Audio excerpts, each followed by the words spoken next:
Welcome to the Game Zone, and I am Chucky, and I'm here to give you the gaming news you can use. First off, let's talk about the Mini NES. Well, the Mini NES was released, and what happened was, now I'm not going to talk about the scalpers and all that shit, but you have 30 games on here, but are there the 30 games you would choose? I really don't think so. Real quick, I am going to show you. I am going to find the list for the Mini NES games, and I'm going to go through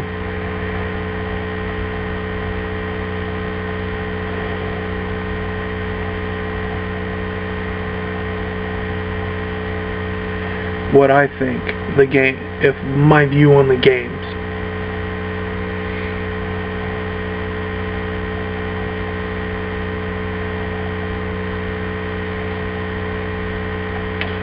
Oh, it sent me to eBay. Wow.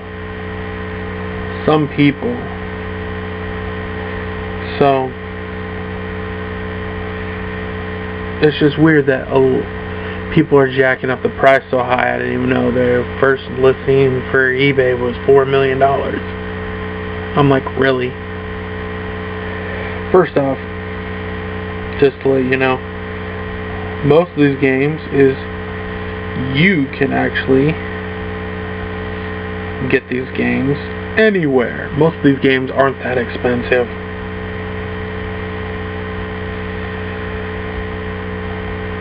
Alright.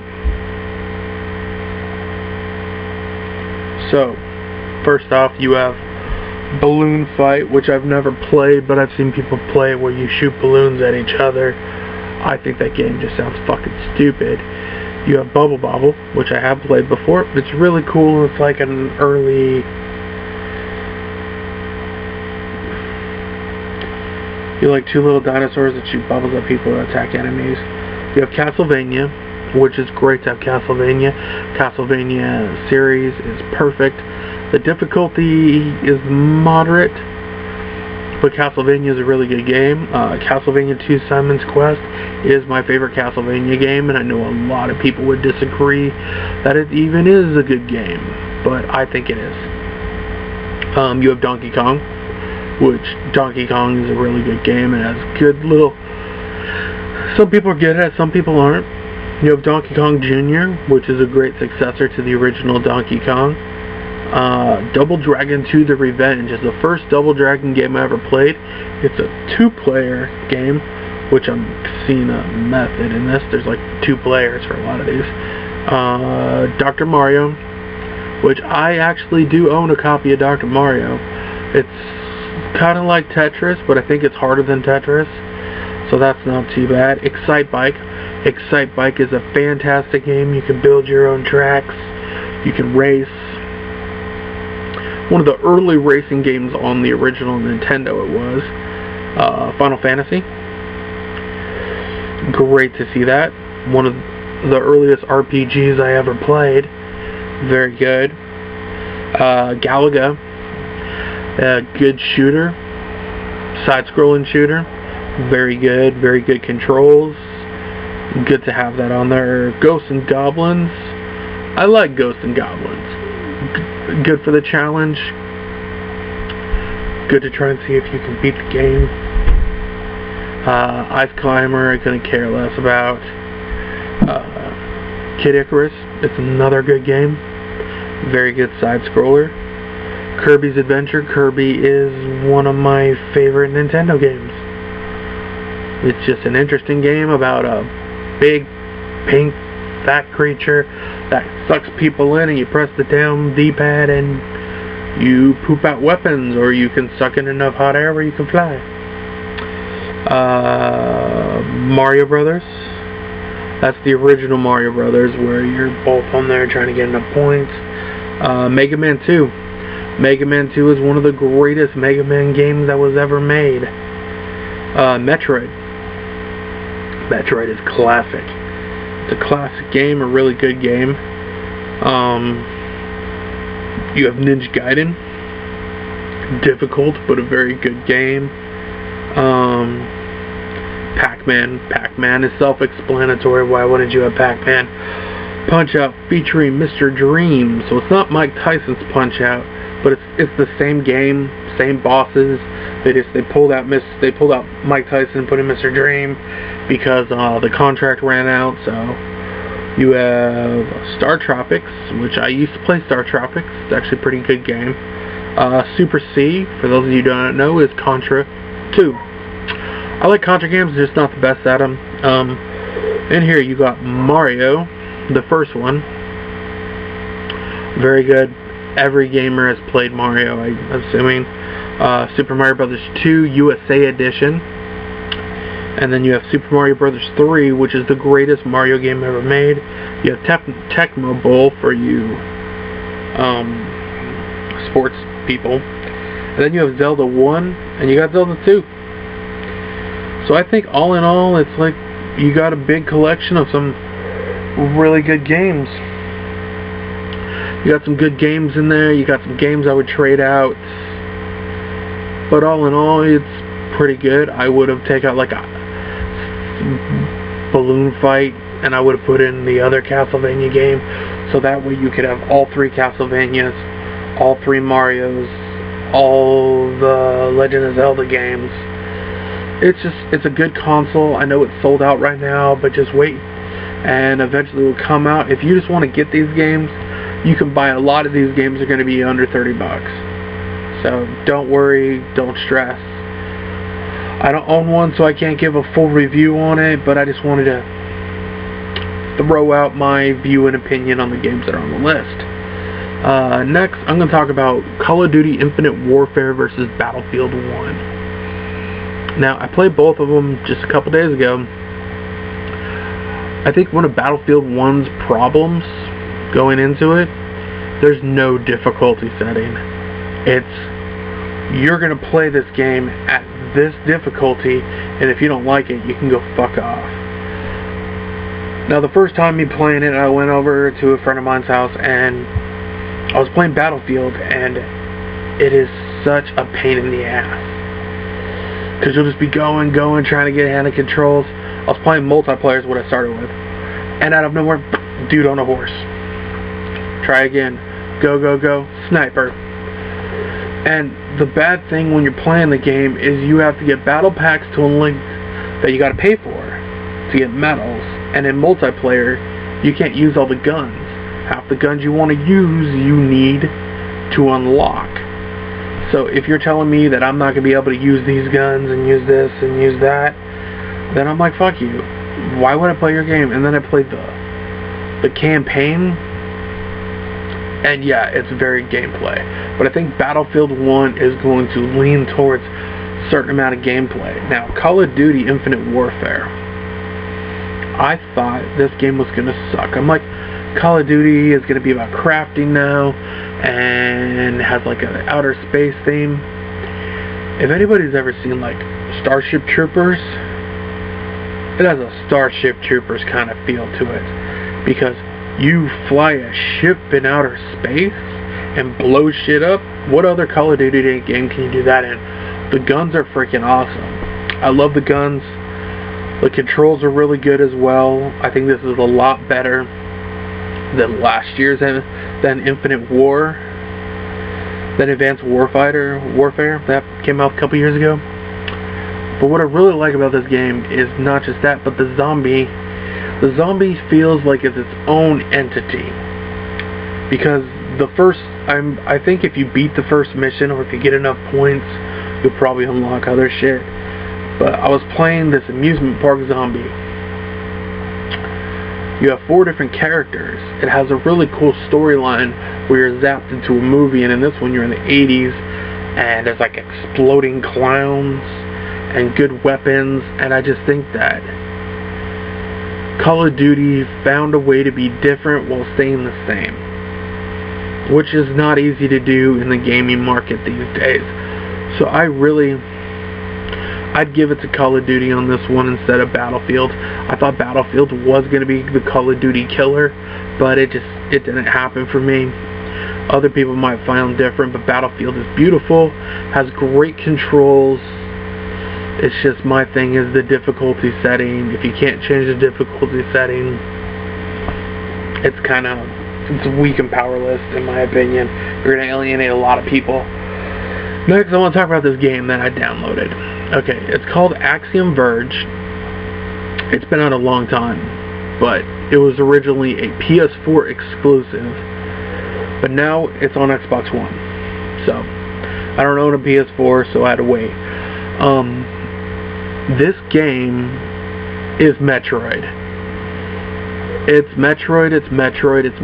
And for those of you who do not know, I love Metroid. I have played every Metroid game that has ever come out. Even the ones that people don't like, I like them, except for Federation Force. I'm not even gonna fucking touch. It's not Metroid. But Axiom Verge is a side-scrolling game. You find weapons. You can't go here yet, so you gotta go here. And then the two boss battles that I haven't beaten it yet. I've done 2 or 3 boss battles. They're different. One, you gotta focus on just this area of the body. Another one was just like massacre. But I love the different weapons that are in there, the drill that you get, the fact that you can find, disappear, and reappear on platforms, the level design, how you save the game is really cool. You're trying to figure out what's going on. You don't know what's going on yet, but it's just, I think Axiom Verge is a good game. I think people should check it out. It has good jumping mechanics. The gun mechanics are really cool. It still has that beeping sound when you only have 1 energy bar left. And even when you get frustrated, you just want to keep going. I'm like, I was almost there. I almost unlocked this part of the map. I'm getting so fucking close. So that's just my opinion on it. I think Axiom Verge is a game that people should really check out. It's on the Xbox One, it's on the PS4, it's on Steam. I don't think it's on the Nintendo platforms, but you should check it out. Now I'm going to do a retro review. Now, I ordered a game off, let's see if I have it over here. Yeah, it's right here. I ordered Bram Stokes Dracula. See? Now this is weird because I ordered it and it's a reproduction. The cover is too nice. There's slight delays when you play it. So this review is for this version of the game for the Genesis. But one of the issues I have with the game is the hit detection sucks. The hit detection sucks. You get 3 lives. You literally are trying to figure out what the fuck to do. Because you can jump on some things, but other things you can't. And the things that you can't jump on, there's no distinguishing. Like, there'll be 2 barrels, and this barrel you can jump on, but this one you can't. And then trying to find ammo for your guns is weird, and you can't. Bram Stoker's Dracula for the Sega Genesis is a horrible fucking game. I don't know how much better it is on the Sega CD or Super Nintendo, because I never played the game before. But I tried it out, and I'm like, this game is a bunch of horse shit. It's a game you should stay away from. It's really bad. I only played the first 2 levels, and it's just crap. Alright. I want to talk about the Nintendo Switch. The laziest, dumbest console Nintendo has ever made. Okay. Because all you motherfuckers did at Nintendo was you took the Wii U gamepad, you cut off the ends, and you brought back the 2 pieces of shit that I never wanted to see again. The Wiimote and the Nunchuck and their controllers again. Okay. So let me get this straight. Your big reveal is, 1, you're going to have Skyrim, which came out 5 years ago, almost 6. You're going to have another Mario game, which is supposedly a sequel to Mario 64, and your big thing is you can grab it and go. So basically you're killing off the 3DS and you killed off the Wii U. Okay, the Wii U wasn't even out that long. The Wii U came out the same time as the Xbox One and the PS4. Okay, and follow me here. You guys decide that the best thing to do is not to have third-party support, not to have more adult games, not to build a fucking console that can compete with Xbox and Sony. No, you just want to make, hey, it's a console, you can grab and go, you can take your tablet and go around.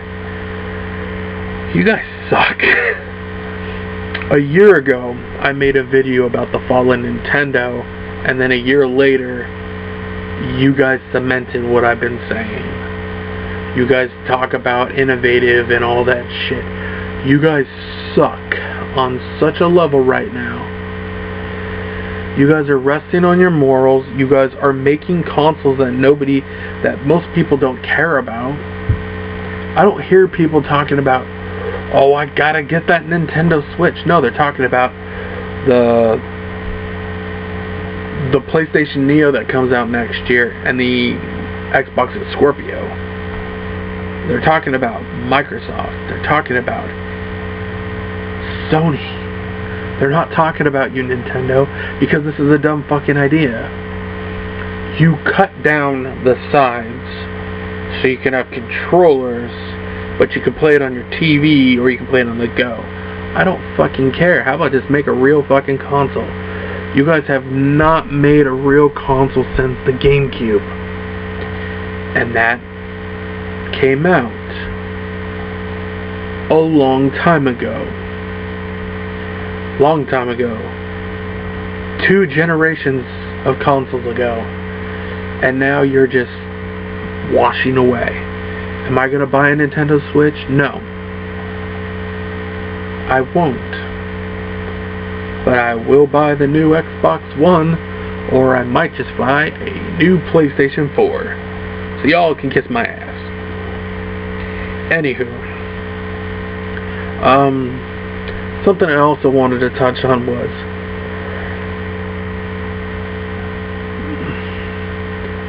I'm going to talk about Remastered Editions. Okay? All these game companies are taking games that are already out there. They're putting a little polish on them. They're reselling them.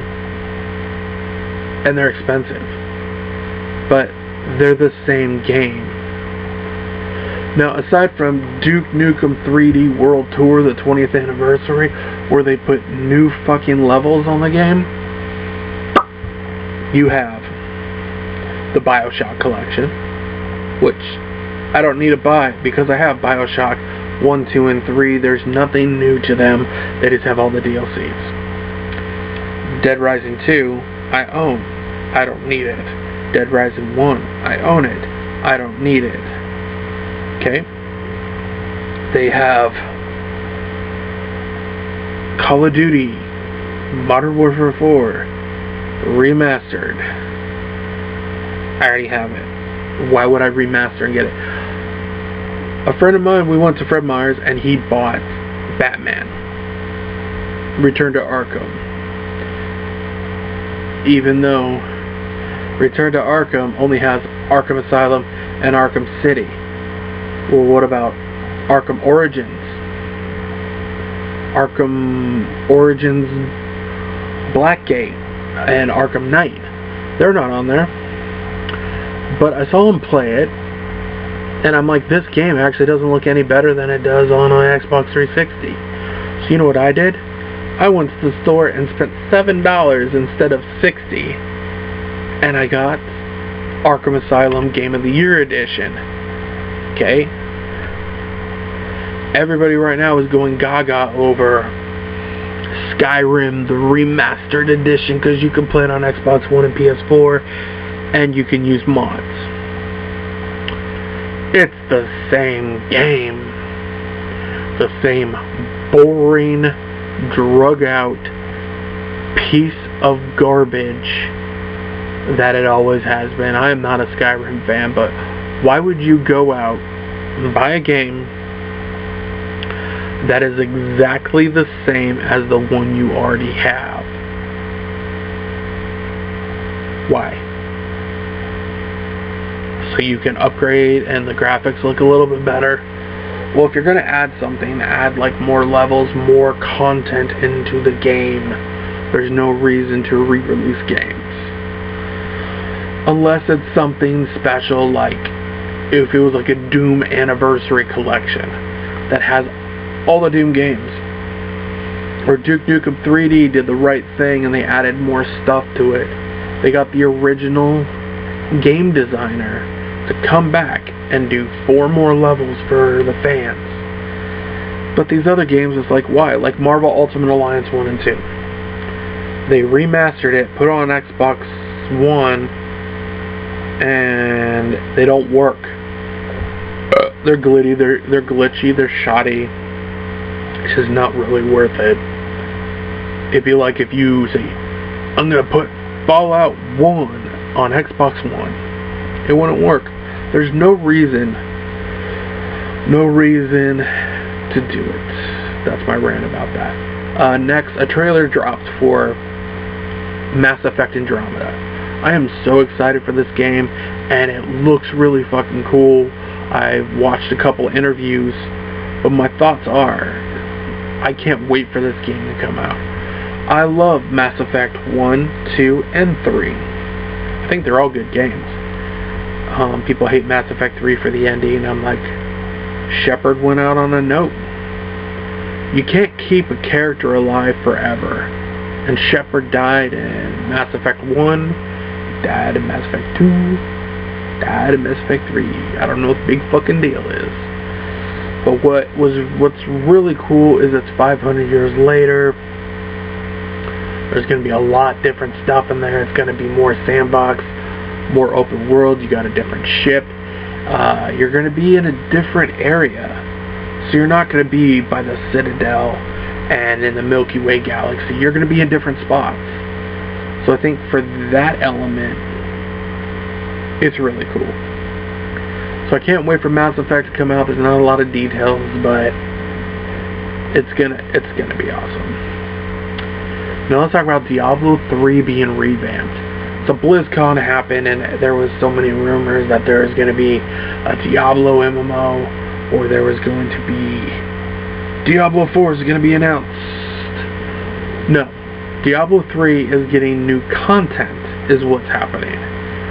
So some things that are happening are,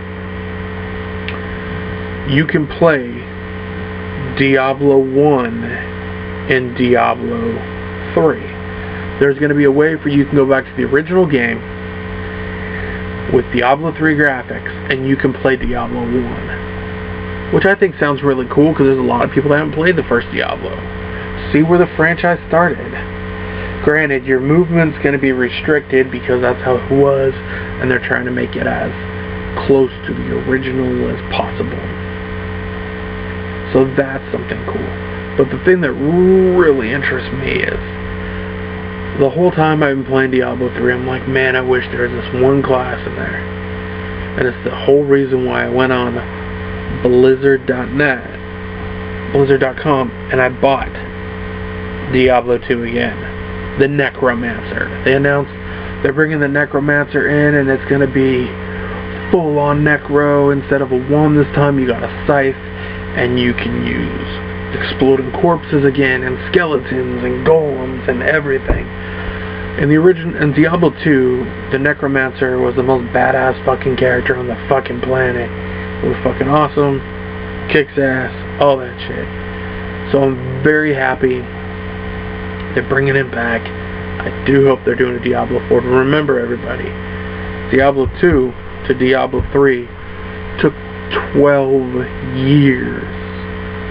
So by the time we actually get a Diablo 4, it's probably going to be a long time. Because even Diablo 1 came out in 1996, Diablo 2 came out in 2001. It takes a while for them to make these games. So this has been another episode of the Game Zone, and I will see you next week.